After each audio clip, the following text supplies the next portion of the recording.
જામનગરના દરેડ નજીક આવેલા ખોડિયાર મંદિરમાં ફરી વળ્યા વરસાદી પાણી। ગઈકાલે લાલપુર અને જામજોધપુર વિસ્તારમાં પડ્યો હતો ભારે વરસાદ, ત્યારે આ વરસાદના પાણી પહોંચ્યા મંદિરના પરિસરમાં અને અડધું મંદિર પાણીમાં થયું ગરકાવ।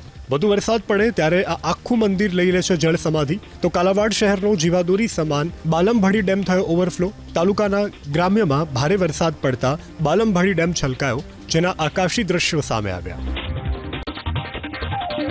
બોટાદ જિલ્લા બરવાડામાં વરસ્યો ધોધમાર વરસાદ। મુખ્ય બજાર, ખીમધાણા, શક્તિ શોપિંગ સેન્ટર સહિતના વિસ્તારમાં ઘૂંટણસમાં પાણી ભરાયા, જેને લઈ વાહન ચાલકો અને રાહદારીઓને હાલાકી। દીવમાં પણ વરસ્યો મુશળધાર વરસાદ, જેને લઈને દીવના માર્ગો પર પાણી વહેતા થયા। દીવના ચાપા વિસ્તાર સહિત નીચાણવાળા વિસ્તારોમાં વરસાદી પાણી ભરાયા, જેને લઈ વાહન ચાલકો મુશ્કેલીમાં મુકાયા। આ દ્રશ્યો છે ડાંગ જિલ્લાના સુપ્રસિદ્ધ યાત્રાધામ તરીકે ઓળખાતા શબરીધામ નજીક આવેલા પંપા સરોવરના। ચોમાસામાં સરોવર સંપૂર્ણપણે ખીલી ઉઠતા ભાવિક ભક્તોમાં ખુશી છવાઈ। રામાયણકાળમાં પુષ્પકર્ણી નદી તરીકે ઉલ્લેખિત અને હાલ પૂર્ણા નદીના કેચમેન્ટ એરિયામાં આવેલા પંપા સરોવર પૌરાણિક મહત્વ ધરાવે છે।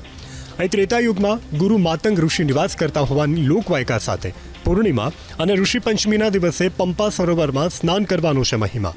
શબરી મંદિરમાં ભગવાન રામને ભીલ માતા શબરીએ બોર ખવડાવ્યા હોવાની લોકવાયકા પ્રચલિત છે।